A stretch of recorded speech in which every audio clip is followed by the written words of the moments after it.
blunt force trauma. The city sprawled before them like the carcass of a long-dead beast, its bones cracked and twisted, its flesh stripped away by time and neglect. Towering skyscrapers, their glass facades shattered, stood like hollow sentinels over the ruins. Neon signs buzzed faintly in the distance, their flickering lights casting broken shadows across streets choked with debris. Pools of stagnant water reflected jagged graffiti scrawled on every surface, the vibrant colors a jarring contrast to the piles of bare gray concrete. The air reeked of waste and decay, thick with the acrid tang of rust and something faintly organic, like wet rot, that had soaked into the very foundation of the city. Rincon adjusted the strap of his scavenged rifle and scanned the desolation ahead. He stood at the edge of a cracked overpass, his sharp eyes searching for movement.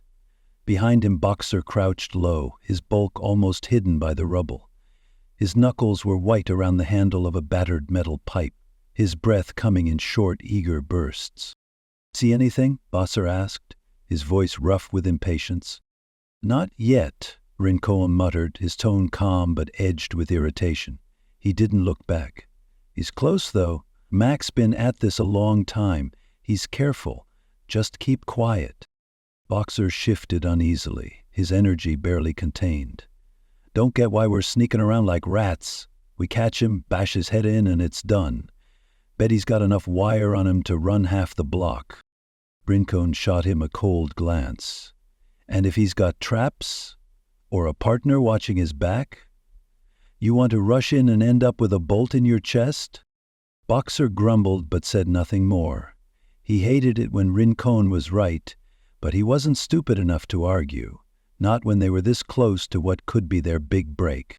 The two moved carefully, weaving through the ruins with practiced efficiency. Rincon's movements were deliberate, each step calculated to avoid making noise on the broken ground. Boxer followed a step behind, his bulk making him less graceful, but no less dangerous. They had been tailing Mack for hours, ever since spotting him duck into a tunnel near the outskirts of the city. Everyone in the ruins knew Mack, an electrician turned scavenger, infamous for finding things no one else could. Rincon had heard whispers that Mack had a stash of wire and industrial parts, so valuable it could buy a new life in the city's safer zones. He wasn't sure why Mack wouldn't just have sold it all off himself and left, but the rumors were worth investigating. "Think it's true?" Boxer asked, his voice low now, almost conspiratorial, "that he's sitting on enough to start a gang?" Rincon smirked. "Doesn't matter if it's true or not, people believe it. That's enough to make it worth our time." Boxer nodded, gripping his pipe tighter. The thought of carving out a place in the ruins, a gang of their own, respect, power, was enough to keep his doubts at bay. As they descended deeper into the outskirts, the atmosphere shifted. The city had always been a dangerous place, but here, at the edge of its decaying sprawl, the ruins felt different. The usual background noise of scavenger gangs shouting or rats scurrying through the debris was absent. The silence pressed down on them like a weight, broken only by the distant creak of a slowly collapsing building. Even the air felt heavier, cooler, with a faint metallic tang that set Rincon on edge. "Quiet," Rincon said, more to himself than to Boxer. Boxer glanced around, his usual bravado dimming. "Where is everyone? Place feels dead." Rincon didn't answer. He'd noticed it too, the unsettling quiet, the absence of scavengers, few as they were around here, the lack of even the smallest signs of life. Mack's trail led straight into the heart of this eerie stillness, and for the first time, Rincon wondered if following him had been a mistake. Up ahead, a faint sound reached his ears, the shuffle of footsteps. Rincon raised his hand, signaling Boxer to stop. Both men crouched low, their eyes locked on the shadowy entrance of a tunnel where the trail seemed to end. They waited for him to get further into the tunnel, then followed cautiously. "We've got him," Boxer hissed, gripping the metal pipe slung across his shoulder. His excitement was palpable, almost feverish. "Let's take him now, before he slips away." No, Rincon snapped, his tone sharp but hushed. He's looking for something. Let him lead us to the stash, we take him after. Boxer scowled but stayed put, though his fingers twitched against the pipe. Always with the waiting, he muttered under his breath. They stayed low as Mack worked, their breathing shallow in the oppressive stillness. The air was damp and smelled of mildew and decay, the faint scent of something metallic lurking beneath it. Each scrape of Mack's tools against the rubble seemed unnaturally loud, echoing down the tunnel like a warning. And then it came. A sound, faint at first, almost imperceptible. A whistle. Soft, melodic, yet strangely alien. It drifted through the tunnel, weaving itself into the silence like a thread pulled tight. Rincon stiffened, his body reacting before his mind could process it. Mack froze. His hands stopped mid-motion, the tension in his body palpable even from a distance. Slowly he turned his head toward the darkness beyond the tunnel, his face illuminated briefly by a shaft of dim light. His expression was one of pure terror. Without a word, Mack dropped his tools and bolted, his footsteps splashing through puddles as he ran back out of the tunnels. What the... Boxer started, but Rincon clamped a hand over his mouth. "Shut up," Rincon whispered, his voice razor-sharp. His eyes scanned the shadows, his instincts screaming at him to leave. The whistle came again, this time louder, closer. It wasn't natural. It wasn't human. They pressed themselves against the wall of the tunnel, the rough stone digging into their backs as they tried to disappear into the darkness. The silence stretched, broken only by the distant echo of Mack's retreating footsteps. And then they saw them. 3 shapes emerged from the gloom, moving with fluid, unnatural grace. The creatures were large, their glossy black shells gleaming faintly in the dim light, their triangular heads swiveled with eerie precision, and their scalpel-like limbs clicked softly against the stone floor as they moved. The sound was like knives tapping against glass, rhythmic and deliberate. Rincon held his breath, his heart pounding so loudly he was sure the creatures could hear it. The first 2 passed without hesitation, their movements synchronized and methodical, like machines given organic form. The third paused briefly, its head tilting as if listening. Boxer's grip on the pipe tightened. "We can take it," he whispered, his voice barely audible. Rincon shot him a look, his eyes wide with disbelief. "Are you insane?" "It's one," Boxer argued, his voice trembling with excitement or fear, Rincon couldn't tell which. "It's just one. We take it out, we own this place. No one will mess with us." Rincon hesitated, his instincts warring with the temptation of seizing an opportunity. Whatever these things were, they didn't belong here. But Boxer's logic, twisted as it was, made a sick kind of sense. Control the unknown, and the power was theirs. "Fine," Rincon whispered, the last one. "Hit it fast, hit it hard." Boxer nodded, his grin more feral than confident. As the third creature passed, Boxer hurled himself forward, swinging the pipe with all his strength. It connected with a sickening clang, the impact reverberating through the tunnel. The creature staggered but didn't fall. Instead, it swiveled toward Boxer, its triangular head tilting as though surprised. Then it whistled, a high-pitched, piercing sound that made Rincon's teeth ache. The shadows around them seemed to shift, as if responding to the call. "Rincon!" Boxer shouted, panic finally breaking through his bravado. But Rincon was already moving, gripping the bolt-action rifle and aiming at the creature's head. He pulled the trigger, the deafening crack of the shot echoing down the tunnel. The creature recoiled, glowing fluid spraying from the wound. But it didn't stop. It lunged toward Boxer, its scalpel limbs slicing through the air with terrifying speed. For the first time, Rincon realized just how wrong they'd been. This wasn't prey, it was a predator. The air seemed to freeze as the creature turned fully toward them, its glossy black shell reflecting the faint flicker of light filtering through the tunnel. Boxer didn't wait. With a growl, he pulled the Molotov cocktail from his pack, the crude, oil-streaked glass shaking slightly in his grip. He struck the match and lit the rag, hurling the bottle straight at its torso. Explosion of flame lit the tunnel in a harsh, flickering glow.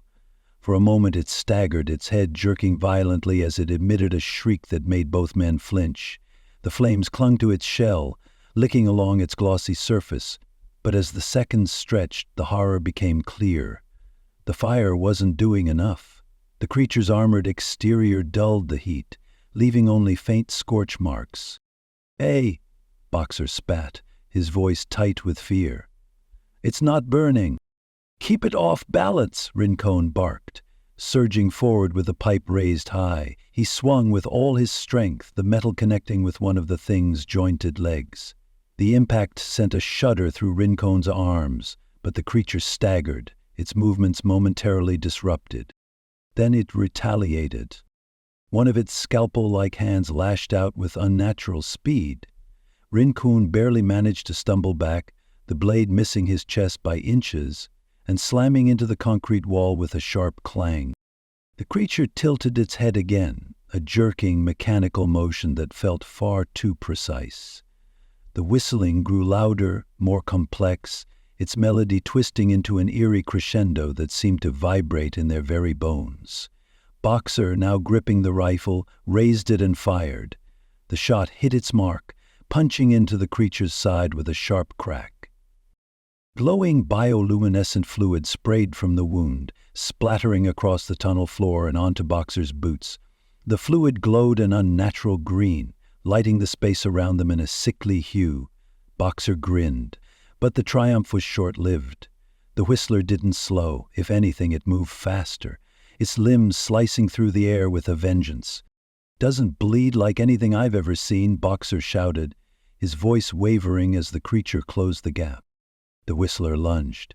Boxer dove out of the way, landing hard on the ground and crying out as one blade caught his leg, slicing through flesh and muscle. Blood streamed down his shin, pooling beneath him. Rincon took the opportunity to swing again, this time aiming for the whistler's triangular head. The pipe connected with a sickening crunch, cracking several of the creature's glittering eyes. It shrieked, its whistle turning sharp and distorted. But then the head rotated. In one fluid motion, the whistler twisted its head, revealing an unbroken set of glimmering black eyes on another side of its angular skull. Rincon froze for a moment, his grip tightening on the pipe. "What are you?" The whistler didn't answer, of course. It surged forward, one blade catching Rincon across the torso. He stumbled back with a gasp, blood soaking his shirt. Boxer scrambled to his feet, limping heavily. His rifle shook in his hands and his breathing was ragged. "I got it," he growled, raising the weapon again. But before he could fire, the whistler was on him. One of its blades slashed across his arm, tearing through skin and muscle. Boxer screamed, the rifle clattering to the ground as he clutched the wound. "Fall back!" Rincon yelled, grabbing Boxer by the shoulder and hauling him backward. Blood slicked the ground beneath their boots as they stumbled deeper into the tunnel, the whistler stalking after them with its clicking, methodical gait. The two men threw everything they could at it. Rincon hurled loose chunks of debris, while Boxer, barely able to stand, tried to swing the pipe one-handed. It seemed to toy with them, its movements precise and deliberate, as though studying their attempts to fight back. They reached a narrow section of the tunnel and turned to face the creature. Rincon fumbled with a grenade pulled from his tattered pack. He yanked the pin and hurled it at the creature. They scrambled into the narrower tunnel. The explosion rocked them, sending shards of debris flying in every direction. The bioluminescent fluid splattered in wide arcs, lighting the area in an eerie, glowing haze. He'd been saving that grenade for an emergency. That was right now. For a moment, the enemy was obscured by smoke and dust. Rincon and Boxer panted, their bodies trembling with pain and exhaustion. But then, through the haze, the creature emerged, limping but still moving. The whistling sound it emitted now was ragged, erratic, but no less terrifying. "That thing won't die," Boxer rasped, his voice barely audible. "Neither will we," Rincon shot back, though his own confidence was waning. He tightened his grip on the bloodied pipe, his eyes locked on the advancing creature. It lunged again, faster this time. Rincon swung the pipe one last time, knowing it wouldn't be enough. The glowing blood sprayed again as the impact struck, but the creature didn't falter. The two men had only one choice left: run. Injured and bleeding, they stumbled deeper into the tunnel, their desperation mounting with every step. The whistling followed them, relentless, echoing through the darkness like a predator's call. It retreated, its glossy black form slipping into the shadows as if swallowed by the darkness itself. Its movements were unhurried, almost taunting. Rincon and Boxer watched in stunned silence, their chests heaving with labored breaths. The glowing bioluminescent trail left by the creature's wounds pulsed faintly, casting an eerie green glow on the tunnel walls. It felt less like a retreat and more like a reprieve, a predator toying with its prey. Rincon slumped against the rough stone wall, blood dripping from the gash across his torso. His fingers trembled as they tightened around the battered metal pipe, now slick with both his own blood and the monster's strange fluid. Boxer collapsed beside him, his leg bent awkwardly, his face pale and drawn. The deep slash across his arm oozed blood, staining his torn jacket. "It didn't die," Boxer rasped, his voice barely audible over the pounding in Rincon's ears. "We hit it, we burned it, we blew it up, and it just walked away." Rincon didn't respond. He couldn't. His mind reeled with the realization that the creature hadn't been defeated. It had chosen to leave them alive. And that whistling, it still echoed faintly somewhere deeper in the tunnel, a haunting melody that seemed to vibrate in his chest. "Get up," Rincon finally muttered, his voice hoarse. He pushed himself to his feet, wincing as pain flared across his body. "We need to move." Every step was agony as the two men limped toward the tunnel's exit. The once solid ground now felt treacherous, the faint green glow of the creature's blood illuminating cracks and jagged rocks that threatened to trip them at every turn. Boxer's breathing grew ragged, his footsteps uneven, but he pressed on, his pipe dragging against the ground. The faint sound of whistling persisted, just at the edge of hearing. Rincon glanced back more than once, his grip tightening on the pipe as he scanned the shadows. He half expected the whistling things to emerge again, its scalpel limbs clicking, its black eyes gleaming. But the darkness remained still, oppressive and watchful. When they finally reached the surface, the dying light of the setting sun greeted them like a cruel joke. The city stretched out before them, its ruins bathed in shades of orange and gray. Twisted metal beams clawed at the sky, and crumbling buildings loomed like gravestones over the wreckage of streets long abandoned. What had once been familiar now felt alien, hostile, as if the very city itself had been infected by the horrors they had faced underground. Rincon collapsed onto the cracked pavement, his head falling back as he gulped in the stale, smoke-tainted air. Boxer dropped beside him, clutching his wounded leg and grimacing through gritted teeth. For a moment there was only the sound of their breathing, the distant hum of a dying city, and the faint memory of the whistling, like an echo that refused to fade. The momentary silence felt fragile, like glass about to shatter. Rincon tore strips from his already ruined shirt, using them to bind Boxer's wounds as best he could. The makeshift bandages were soaked with blood almost immediately, their efforts more a delaying tactic than a solution. Boxer winced but didn't complain, his face pale and beaded with sweat. "Mack knew," Boxer muttered through clenched teeth. His voice carried a bitter edge. "He knew about those things. That's why he ran." Rincon shook his head, his hands trembling as he tied another knot around Boxer's arm. "I don't think he knew what they were. Just knew enough to be afraid." "Doesn't matter," Boxer said, his breath hitching. "He led us down there, and now we're—" A sound cut him off, a whistle, faint, distant, but unmistakable. Rincon froze, his blood turning to ice. The sound drifted through the air like a ghost, its melody hauntingly deliberate. It grew louder, the notes twisting into something almost playful, mocking. No, Boxer whispered, his voice trembling. No, no, no, they're still down there. Rincon forced himself to his feet, his body screaming in protest. He turned toward the tunnel entrance, and his heart sank. Shadows shifted within the darkness, unnatural movements that sent a chill racing down his spine. Then one by one, the shapes emerged. Black, glossy, and alien. At least 3 of them, their scalpel fingers clicking against the pavement as they moved with that same eerie precision.